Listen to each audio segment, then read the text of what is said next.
Hello student, आप सभी का फिर से एक बार स्वागत है हमारे यूट्यूब चैनल CGPSC ABCD में। उम्मीद है आपको ये क्वेश्चन आंसर वाला जो पैटर्न है, जो प्रश्नोत्तरी वाला, जिसमें हम इतिहास के भी प्रश्नों को लेकर आ रहे हो, आपको बहुत मजा आ रहा होगा। चलिए, इस वीडियो में हम फिर से आपके लिए 10 क्वेश्चंस लेकर आए हैं। ये भी पूरे फैक्ट से एकदम भरपूर है, क्वेश्चंस भी एकदम। मैं फिर से क्वेश्चन का जो क्रेडिट दूंगा राकेश सर को दूंगा, क्योंकि वो एकदम बेहतरीन से क्वेश्चंस लेकर आ रहे हैं, जो कि बहुत ही अच्छा लग रहा है, क्योंकि उसमें मैं फैक्ट भी ज़्यादा से ज़्यादा इंक्लूड कर पा रहा हूँ। ये वीडियो भी किसी भी एग्जाम के लिए बहुत ही ज़्यादा महत्वपूर्ण है, जहाँ पे इंडियन GS का यूज़ होता है। ठीक है, जैसे कि CGPSC की बात कर लो, UPSC, व्यापम, SSC, रेलवे, या फिर कोई सा भी कॉम्पिटेटिव एग्जाम होता है, उन सब की दृष्टि से ये वीडियो भी फिर से बहुत ही ज़्यादा इंपॉर्टेंट होने वाला है। इस वीडियो में भी हम 10 क्वेश्चन देखेंगे और 10 क्वेश्चन भी फुल ऑफ फैक्ट्स होंगे। ठीक है, जिसमें बहुत सारा जानकारी आपको देखने को मिलेगा, और साथ ही साथ क्वेश्चन के साथ साथ आपका इसमें रिवीजन भी बहुत ही बेहतरीन तरीके से होगा। ठीक है, चलिए हम क्वेश्चन नंबर 1 की शुरुआत करते हैं, देखते हैं क्वेश्चन नंबर 1 क्या है। क्वेश्चन नंबर 1 जो है, एक्चुअली में अभी तक हमने 25 क्वेश्चन कर लिया है, और ये 26वां क्वेश्चन है, जो हमारे लिए इस वीडियो के लिए पहला क्वेश्चन की तरह है। ठीक है, जो क्वेश्चन है कि औरंगजेब की मृत्यु के बाद मुगल शासकों की गद्दी पर बैठने वाले जो शासक थे, उनका सही कालानुक्रम कौन सा है। मतलब जैसे कि हमको पता है कि औरंगजेब 1707 ईस्वी में उसकी मृत्यु हो जाती है। ठीक है, तो 1707 ईस्वी में उसकी मृत्यु होने के बाद अलग अलग मुगल बादशाह गद्दी पे बैठते हैं। वो ज़्यादा कामयाब नहीं होते हैं, क्योंकि वे औरंगजेब और उससे पहले के जो शासक हुआ करते थे, उतनी बलशाली, उतनी ताकतवर और इतनी क्षमता इनके अंदर नहीं थी। तो बहुत सारे शासक बार बार आए। तो यहाँ पे शासकों का नाम दिया हुआ है, हमको चेक करना है कि कौन सा जो है सही क्रम में है, लेकिन वो क्या है कि औरंगजेब की मृत्यु के बाद वाले शासक हैं। ठीक है ना, तो चलिए हमको पता चला क्या कि औरंगजेब 1707 ईस्वी में उसकी मृत्यु हो गई। तो सबसे पहले औरंगजेब की मृत्यु के बाद बहादुर शाह पहले, सबसे पहले जो है बहादुर शाह प्रथम आया था। ठीक है ना, इसके बाद ये हजादर शाह नहीं है, एक्चुअली ये जहादर शाह है। ठीक है, मैं यहाँ पे लिख देता हूँ जहादर शाह। ठीक है, तो बहादुर शाह जफर के बाद जहादर शाह आया था। ठीक है, जहादर शाह के बाद फरूख सियर आया था, और फरूख सियर के बाद शाह आलम द्वितीय। ठीक है, ये पहला जो है बिल्कुल सही अरेंज किया हुआ है। ठीक है, इसका आंसर यही होगा। ठीक है, क्योंकि जहादर शाह पहले नहीं आया था, सबसे पहले जो आया था बहादुर शाह प्रथम आया था, तो ये वाला गलत हो गया। यहाँ पे फरूख सियर भी बाद में आया था, शाह आलम द्वितीय भी बाद में आया था, तो ये जो पहला आंसर है वो बिल्कुल सही है। ठीक है, जो बहादुर शाह जो प्रथम है, ये 1707 से लेकर 1712 तक था। ठीक है, ये 1707 से 1712 तक। इसके बाद जो जहादर शाह था, जहादर शाह 1712 से लेकर 13 तक था। इसके बाद फरूख सियर 1713 से 1719 तक था। इसके बाद बीच में और भी शासक आते हैं, जैसे एक आएगा मोहम्मद शाह। ठीक है, मोहम्मद शाह के बाद एक अहमद शाह आता है। ठीक है, यहाँ पे मैं लिख देता हूँ अहमद शाह के बाद आता है आलमगीर द्वितीय,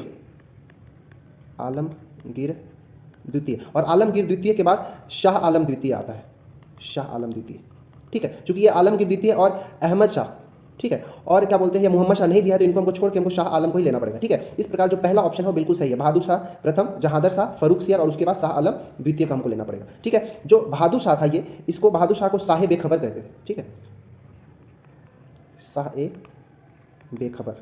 ठीक, बहादुर शाह को साहे बेखबर कहा जाता था। इसी तरह जो जहादर शाह है, इसको लंपट मूर्ख का नाम दिया गया था, लंपट मूर्ख। ठीक है, और फरूख सियर को घृणित कायर।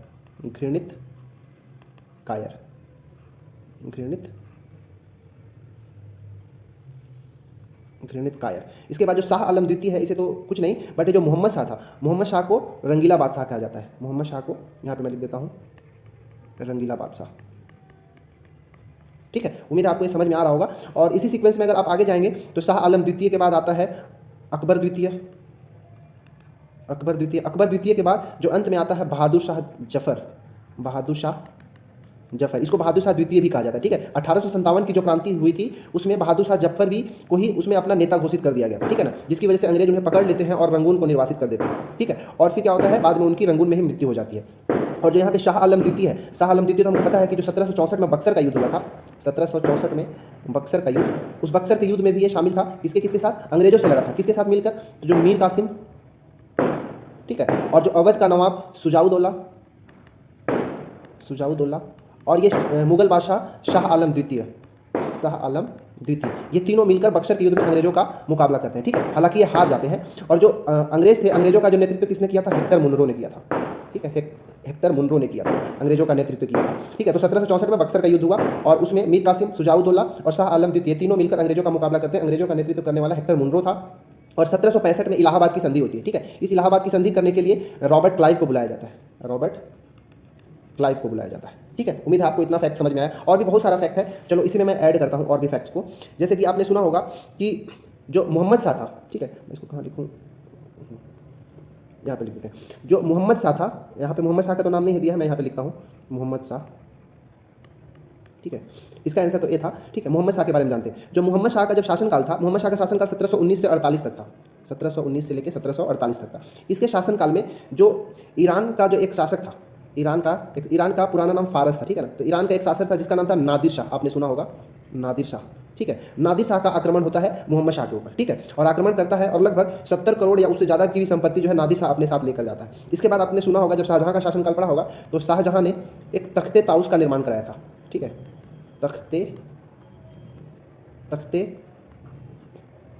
तख्ते ताउस का निर्माण किया था जिसको हम पीकॉक थ्रोन भी कहते हैं, पीकॉक थ्रोन।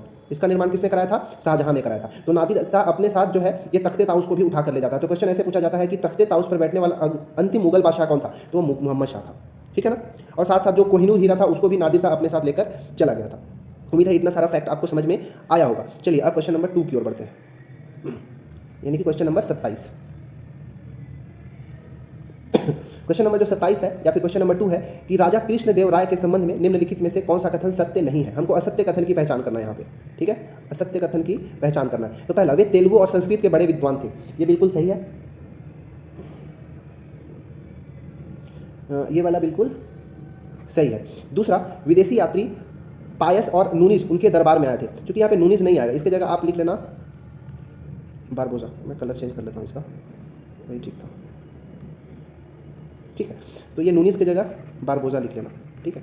जो नूनिस था वो अच्युतदेव राय के शासनकाल में आया था। तो विदेशी यात्री ये डोमिंगो पायस, ठीक है, इसका पूरा नाम है डोमिंगो पायस, ठीक है। डोमिंगो पायस और बारबोजा ये दोनों पुर्तगाल के थे जो कि कृष्णदेव राय के शासनकाल में ही आए थे, तो ये दोनों सही है। तीसरा, उनके समाज में प्रचलित महान न्याय और निष्पक्षता के लिए बारबोजा होगा, ठीक है, बारबोजा ने उनकी प्रशंसा की, बिल्कुल ठीक है। फिर यहाँ जो ये ऑप्शन नंबर ए, बी और सी सही है और जो डी है वो गलत है। देखिए डी मैं यहाँ पे कट करके दिखाता हूँ आपको कि क्या है। डी, उन्होंने अपनी सर्वश्रेष्ठ कृति अमुक्त माल्याद की रचना संस्कृत में की है। तो ये जो है चौथा ऑप्शन ये वाला गलत है। ये पहला, दूसरा और तीसरा ठीक है, बट चौथा गलत है। अमुक्त माल्याद जो है, मैं यहाँ पे लिखता हूँ अमुक्त माल्याद, इसका रचना संस्कृत में नहीं, जबकि कृष्णदेव राय ने इस ग्रंथ की रचना तेलुगु में किया है, ठीक है ना, आपको याद रखना चाहिए, तेलुगु में किया गया है, ना कि संस्कृत में। संस्कृत में जो उनका रचना था उसका नाम था जाम्बवंती कल्याणम, ठीक है, मैं यहाँ पे लिखता हूँ जाम्बवती कल्याणम। ये जाम्बवती कल्याणम जो है ये संस्कृत में है, जो कि कृष्णदेव राय के द्वारा लिखा गया है। तो आपको ये समझ में आया होगा, तो इसका आंसर जो है क्या, डी है, क्योंकि ये ABC तो बिल्कुल सही है और हमको नहीं पता करना है, तो इसका आंसर जो होगा डी हो जाएगा, ठीक है। चलिए अब जैसे कि पता होगा कि ये जो कि CGPSC के एग्जाम में ना विजयनगर साम्राज्य जो है ये पढ़ना बहुत ही आवश्यक है। विजयनगर साम्राज्य, यहाँ से क्वेश्चन जो हमेशा देखने को मिलता है, ठीक है। जैसे कि आपको पता होगा कि विजयनगर साम्राज्य का गठन हरिहर और बुक्का नामक 2 भाइयों ने किया था, ठीक है। एक्चुअली हरिहर और बुक्का के पिताजी का नाम संगम था, इसलिए ये दोनों ने मिलकर संगम वंश की स्थापना किया था, ठीक है। संगम वंश का, इसका स्थापना 1336 में इन दोनों भाइयों ने किया था। संगम वंश की स्थापना 1336 में हरिहर और बुक्का भाइयों ने किया था, ठीक है। इसके बाद एक सालू वंश का स्थापना होता है। ये टोटल जो विजयनगर साम्राज्य इसमें 4 वंश ने यहाँ पे शासन किया। जैसे कि पहला तो हो गया संगम वंश, दूसरा हो जाएगा सालुव वंश और तीसरा हो जाएगा तुलुव वंश और जो चौथा होता है वो अराविडु वंश होता है, ठीक है, अराविडु वंश। ये 4 वंशों ने यहाँ पे शासन किया। तो संगम वंश की स्थापना तो हरिहर और बुक्का ने किया था 1336 ईस्वी में। जो सालू वंश है इसका स्थापना सालू नरसिंह ने किया था, ठीक है, यहाँ पे लिखता हूँ सालू वंश का स्थापना, सालू वंश का स्थापना सालू नरसिंह, ठीक है, सालू नरसिंह ने किया था, ठीक है। इसी तरह जो तुलु, ये जो कृष्णदेव राय थे वो तुलुव वंश के थे, ठीक है ना। कृष्णदेव राय जो थे वो तुलुव वंश के थे और तुलुव वंश का जो संस्थापक था उसका नाम था नरसिंह तुलु, ठीक है ना। मैं यहाँ पे लिख देता हूँ, या फिर आप सिंपल याद रख सकते हैं वीर नरसिंह, ठीक है। वीर नरसिंह ने तुलु वंश का स्थापना किया था। अब देखिए जो ये कृष्णदेव राय थे ये अपने शासनकाल में कई सारी उपाधियाँ लेते हैं। जैसे एक इनका उपाधि है आंध्र भोज, आंध्र भोज, ठीक है। एक जो उनका उपाधि है जिसका नाम है अभिनव भोज, अभिनव भोज।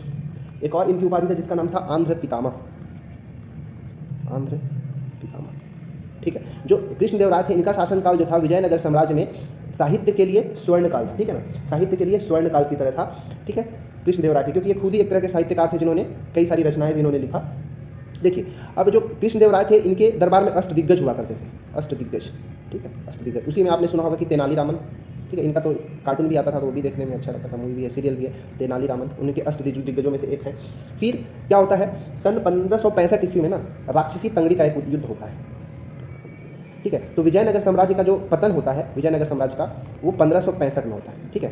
क्या बोलते हैं कि 23 जनवरी 1565 को, 23 जनवरी 1565 को एक युद्ध होता है जिससे हम राक्षसी तंगड़ी का युद्ध कहते हैं, राक्षसी तंगड़ी का युद्ध कहा जाता है। इसी को बन्नी हट्टी का युद्ध भी कहते हैं, बन्नी हट्टी का युद्ध।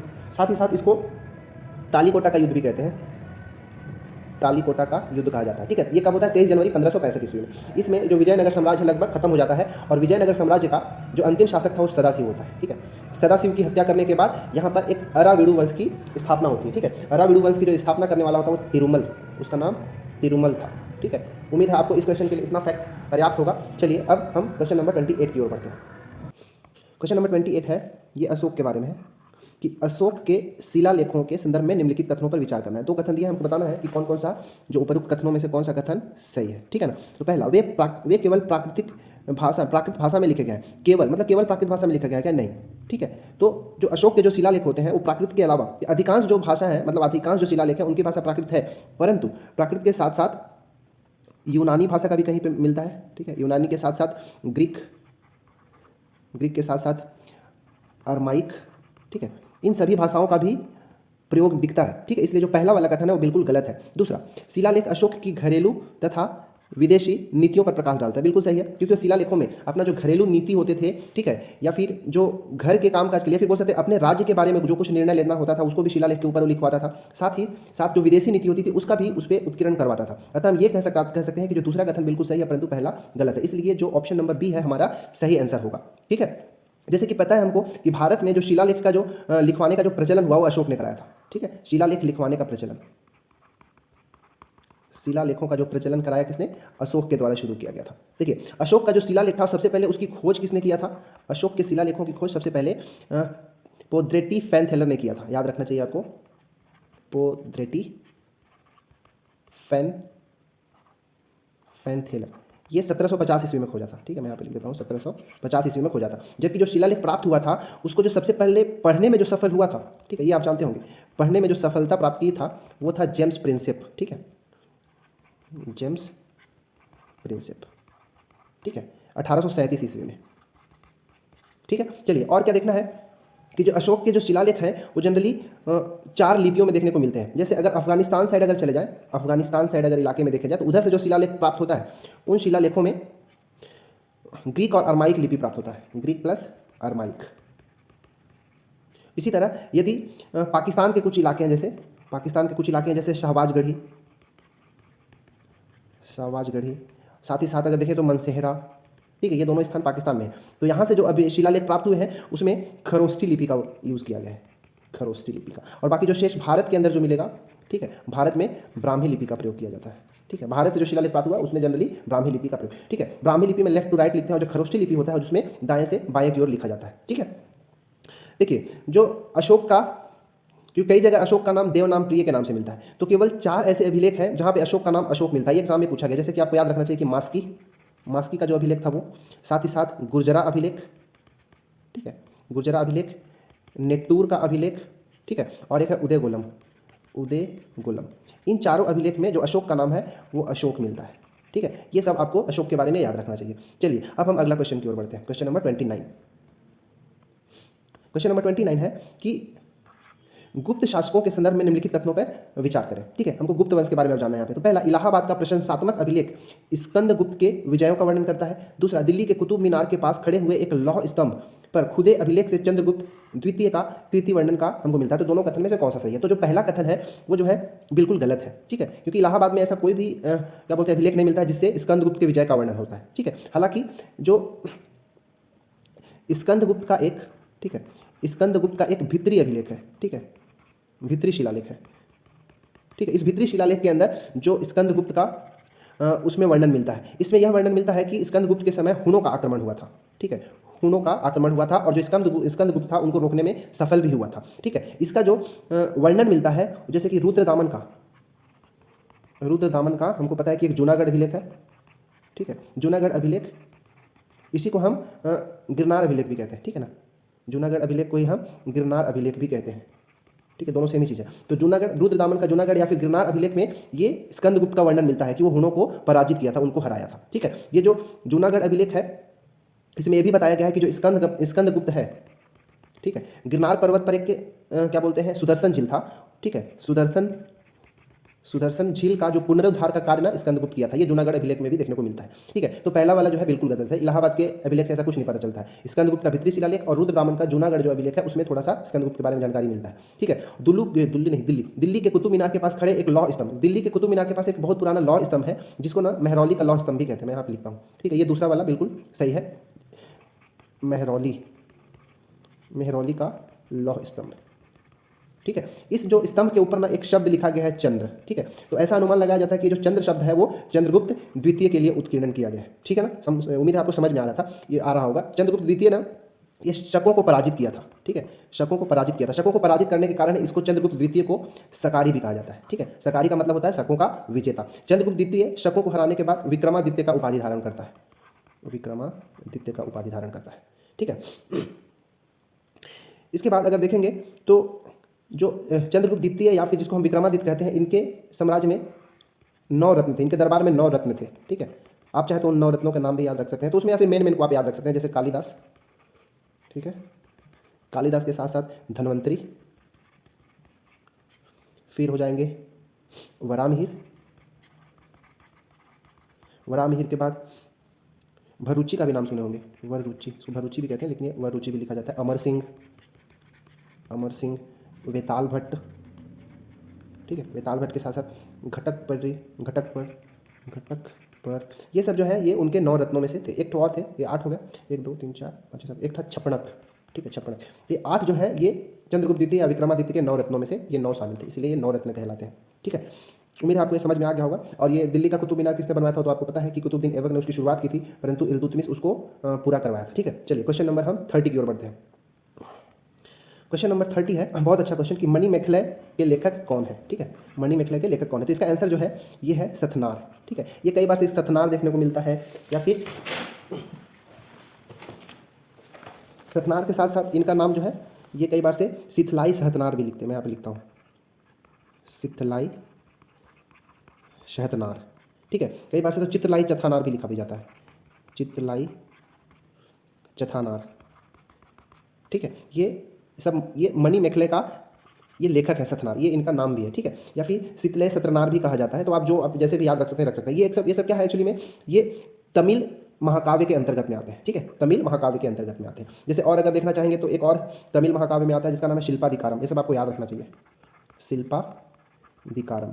ठीक है, शिल्पाधिकारम के जो रचनाकार है जिनका नाम है इलांगो अडिगल, ये दिख रहा है ना, सी वाला ऑप्शन जो है इलांगो अडिगल, ये शिल्पाधिकारम के क्या है, रचनाकार है, लेखक है। ये जो शिल्पाधिकारम एक प्रेम कथा है। ठीक है, ये प्रेम कथा है जिसमें एक नायक होता है कोवलन। कोवलन क्या है, शिल्पाधिकारम का एक नायक है। ठीक है ना, ये नायक है, इसके 2 नायक हैं। नायक जो है एक कोवलन है। ठीक है, और जो नायिका है उसका नाम कन्नगी है। ठीक है, कन्नगी, ये दोनों जो है शिल्पाधिकारम के पात्र हैं। ठीक है, एक और आप रचना याद रख सकते हैं, जैसे ये रचनाकार है तिरुतक्का तेवर। ठीक है, तिरुतक्का तेवर एक रचनाकार है जिनकी एक रचना है, नाम याद रखना है आपको, जीवक चिंतामणि। ठीक है, ऐसा कहा जाता है कि जो शिल्पाधिकारम जहाँ पे ये जो महाकाव्य खत्म होता है उसी के आगे मणिमेखलय की शुरुआत हो जाती है। ठीक है, तो आपको ये सब याद रखना है। इलांगो कौन था, इलांगो अडिगल के ये शिल्पाधिकारम के रचनाकार है। कोवलन क्या है, शिल्पाधिकारम में एक नायक है और कन्नगी नायिका है। और ये मणिमेखलय का जो रचनाकार है वो कौन है, सिथलाई सहतनार है। ठीक है ना, जैसे तमिल व्याकरण एक है जिसका नाम है तोल्कापियम। ठीक है, तमिल व्याकरण, ये सब एग्जाम में पूछा गया है तो आपको ये सब नोट डाउन करना और याद भी करना है। ठीक है, तमिल व्याकरण जिसका नाम है तोल्कापियम। तोल्कापियम के जो रचनाकार है उनका नाम है तोल्कापियर। ठीक है, एक और महाकाव्य है जिसका नाम है तिरुकुरल। या कई बार से इसको केवल कुरल भी कह देते हैं। इसको तमिल साहित्य का बाइबल कहते हैं, तमिल साहित्य का बाइबल कहा जाता है। ठीक है, इसके जो रचनाकार है तिरुकुरल के, उनका नाम है तिरुवल्लुवर। ठीक है, तिरुवल्लुवर। ठीक है, उम्मीद आपको इतना समझ में आएगा कि बहुत ही अच्छा क्वेश्चन था, एक लेवल का क्वेश्चन था। ये जनरली ऐसा कोई पढ़ता नहीं है, छोड़ देता है, बट ये सबको आपको पढ़ना है क्योंकि एग्जाम का जो पैटर्न देख रहे हैं सीजीपीएससी का, उसके हिसाब से लग रहा है कि थोड़ा डीप क्वेश्चन ही किए जाएंगे। ठीक है, क्वेश्चन नंबर 31 की ओर बढ़ते हैं। क्वेश्चन नंबर 31 है कि सॉरी ये तो 30 हो गया, क्वेश्चन नंबर 31।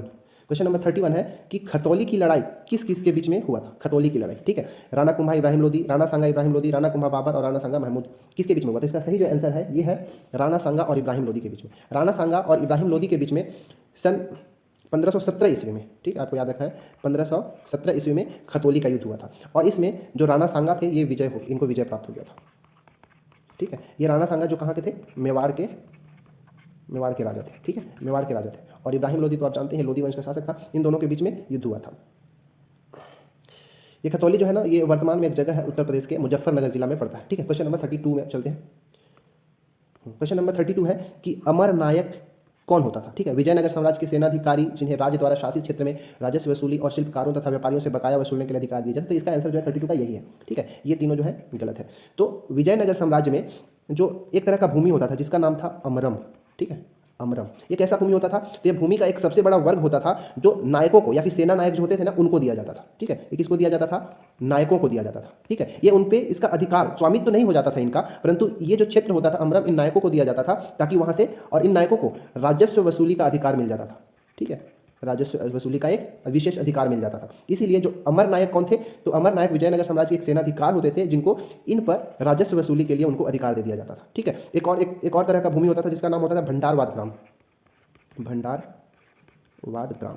ठीक है, ये भंडारवाद ग्राम जो होता था ये प्रत्यक्ष राजकीय नियंत्रण में होता था। ठीक है, प्रत्यक्ष राजकीय नियंत्रण के अंतर्गत होता था और इनसे जो राजस्व वसूली होती थी, ठीक है, इनसे जो राजस्व वसूली होती थी उसका प्रयोग किया जाता, उन आयों का प्रयोग किया जाता था दुर्गों के सुदृढ़ीकरण के लिए।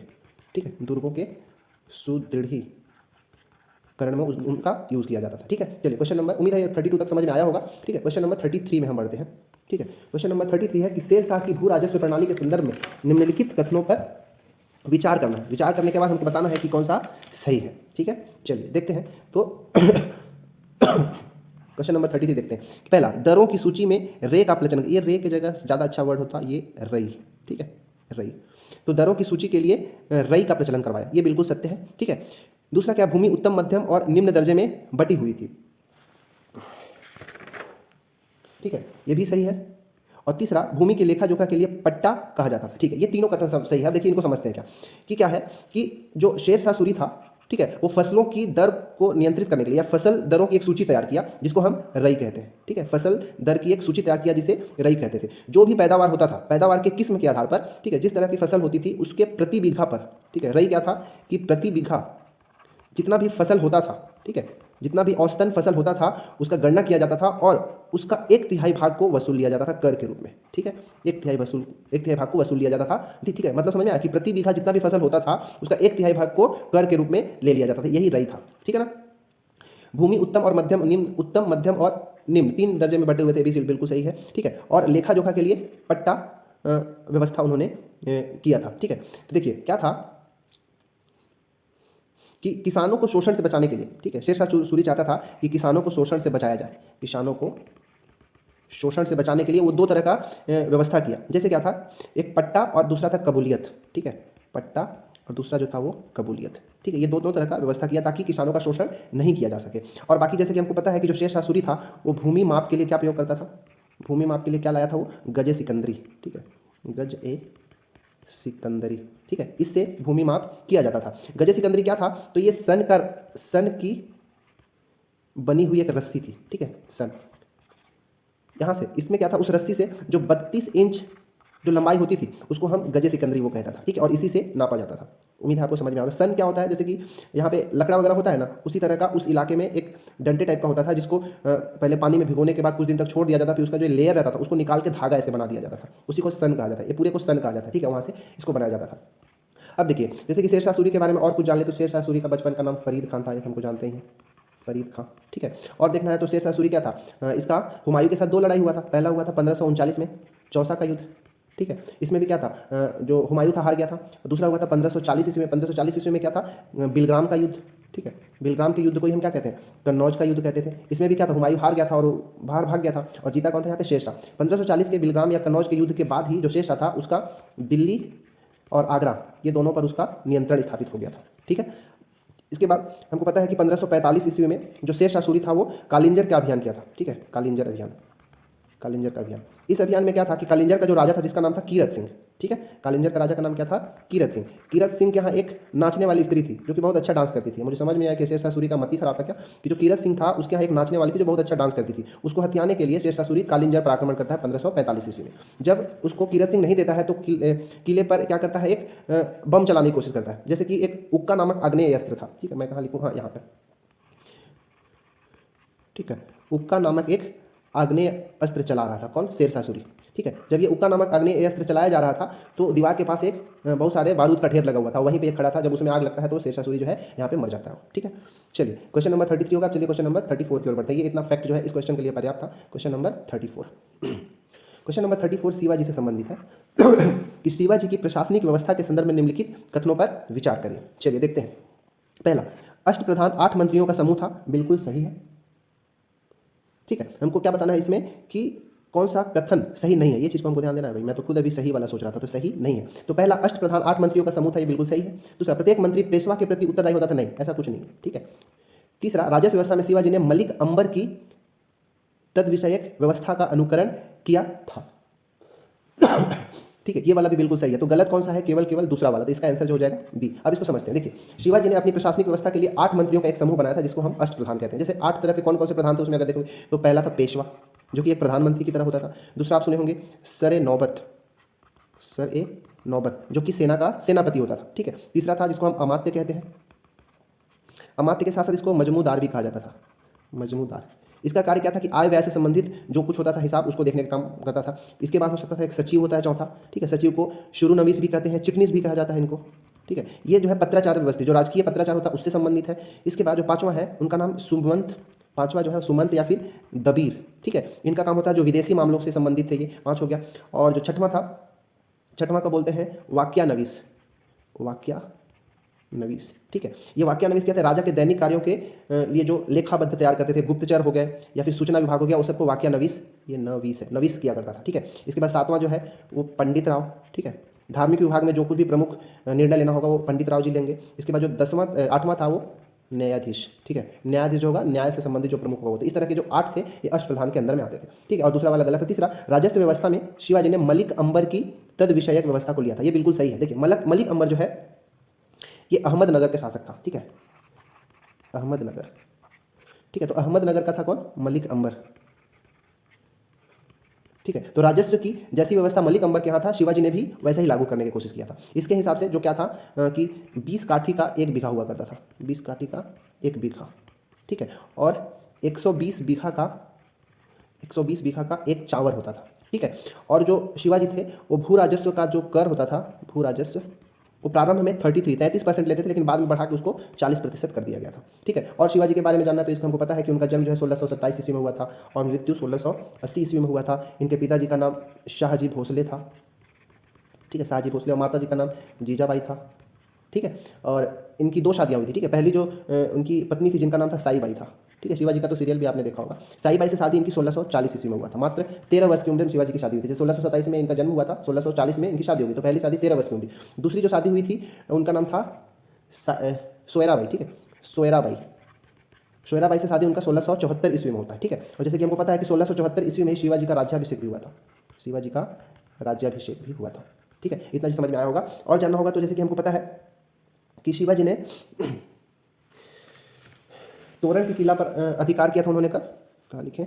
शिवाजी ने 1640 में तोरण के किला पर अधिकार किया था। ठीक है, तोरण किला पर अधिकार किया था। जब उनकी पहली शादी जब हुई थी, सॉरी 1640 नहीं होना चाहिए, 1646 होना चाहिए। ठीक है, पहली शादी जब हुई थी उससे 6 साल बाद तोरण के किले पर उन्होंने अधिकार कर लिया था, और 1648 में जो पुरंदर का किला था उसको जीत लिया था, पुरंदर का किला। ठीक है, ऐसे आपको रिलेट करके याद रखना है। जैसे 1627 में पैदा हुए, 1640 में पहली शादी हुई, उसके 6 साल बाद तोरण के किले पर उन्होंने अधिकार किया, फिर 2 साल बाद पुरंदर के किला पर उन्होंने अधिकार कर लिया। ठीक है, और एक तो महत्वपूर्ण घटना तो आपने सुना होगा कि जो बीजापुर का शासक था वो अपना सेनापति, जिसका नाम क्या था? अफजल खां। ठीक है, तो बीजापुर का जो शासक था वो अपना सेनापति अफजल खां को भेजता है कि शिवाजी को चुपके से मार दिया जाए, परंतु शिवाजी तो खुद ही होशियार थे। ठीक है, ये बात है 1659 का। ठीक है, 1659 में शिवाजी ने चालाकी से इसे खुद ही मार देते हैं, इसकी मौत की घाट उतार देते हैं। ठीक है, तो आप इतना चीज शिवाजी के बारे में याद रख सकते हैं। इस क्वेश्चन के लिए इतना फैक्ट जो है पर्याप्त था। चलिए क्वेश्चन नंबर हम 35 और लास्ट क्वेश्चन हम देखते हैं। क्वेश्चन नंबर 35 है कि निम्नलिखित युग्मों पर विचार कीजिए। ठीक है, ठीक है। इधर में जो जो पहले बाएं साइड की सूची है उसमें नीतियां दी हुई है, अंग्रेजों की नीतियां, और दूसरा साइड जो है उनका लागू करता है कि इस नीति को किसने लागू किया, तो वो दिया हुआ है। तो पहला है घेरे की नीति, और हमको इसमें करना क्या कि उपयुक्त युग में से कौन सा सुमेलित है, सुमेलित को हमको पहचानना है। ठीक है, तो पहला घेरे की नीति, इसको policy of ring of fence भी कहते हैं। ठीक है, तो घेरे की नीति को वारेन हेस्टिंग लाया था। ठीक है, ये बिल्कुल सही है। ठीक है, घेरे की नीति को इसने लाया था। वारेन हेस्टिंग कौन था, तो बंगाल का अंतिम गवर्नर। ठीक है, बंगाल का अंतिम गवर्नर कौन था, वारेन हेस्टिंग था। और ये कह सकते हो कि बंगाल का प्रथम गवर्नर जनरल, ठीक है, बंगाल का प्रथम गवर्नर जनरल कौन था, वारेन हेस्टिंग। बंगाल का अंतिम गवर्नर वारेन हेस्टिंग था, और प्रथम गवर्नर जनरल भी कौन था, ये था। क्यों, क्योंकि हमको पता है कि 1773 में रेगुलेटिंग एक्ट आया था। ठीक है, रेगुलेटिंग एक्ट आया था। ठीक है, इस एक्ट के द्वारा क्या किया गया था, तो बंगाल का जो गवर्नर था उसके पद को गवर्नर जनरल कर दिया गया था। तो ये जो वारेन हेस्टिंग हुआ, बंगाल का प्रथम गवर्नर जनरल यहाँ से हो गया। ठीक है, और अगर जानना है तो जो वारेन हेस्टिंग है ये एक इजारेदारी प्रथा का भी शुरुआत किया था। ठीक है, इजारेदारी प्रथा की शुरुआत किया था। चलिए, अब दूसरा है फॉरवर्ड नीति, ये ऑकलैंड लाया था। ये भी बिल्कुल सही है, याद रखना आपको कि फॉरवर्ड की नीति किसने लाया था, ऑकलैंड ने लाया था। तो दूसरा भी सही हो गया। तीसरा महान निष्क्रियता की नीति, जॉन लॉरेंस, ये भी बिल्कुल सही है। ठीक है, और जो चौथा है policy of proud reserve, policy of proud reserve, इसको लॉर्ड लिटन ने लाया था। ये भी सही है। तो ये चारों सही है इसके हिसाब से। तो ये जो सी कथन होगा, सी जो हमारा विकल्प होगा सही होगा।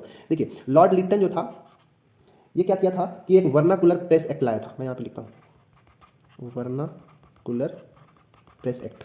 ठीक है, ये लाया था 1878 ईस्वी में, शायद हाँ 1878 में लाया था। इसके हिसाब से जितने भी जो देसी समाचार पत्र था, भारतीय समाचार पत्र था, उन सबको बैन कर दिया गया था। ठीक है, 1878 में वर्नाकुलर प्रेस एक्ट के तहत। ठीक है, जैसे कि एक और सुने होंगे कि दिल्ली दरबार, जो पहला दिल्ली दरबार लगा था, प्रथम दिल्ली दरबार, वो 1877 में लगा था। वो लॉर्ड लिटन के कार्यकाल में ही लगा था। तो ये थे आज के 10 क्वेश्चन। आपको उम्मीद है समझ में आया होगा। इन क्वेश्चंस के साथ साथ जो इसके साथ जो मैंने फैक्ट इंक्लूड करा है, ठीक है, उसको बहुत ही ध्यान से देखना है और उसको रिवाइज करना है। ठीक है, तो चलिए इस वीडियो में इतना ही। अच्छे से आप पढ़ाई करते रहें, क्योंकि अभी CGPSC के लिए मुश्किल से 60 डेज रह गए हैं।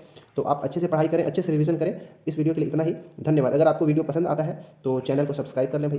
ठीक है, सब्सक्राइब करने के साथ साथ अगर आपके दोस्त हैं तो उनके साथ शेयर करिए, वीडियो को लाइक करें। ठीक है, चलिए मिलते हैं अगले वीडियो में, तब तक के लिए धन्यवाद।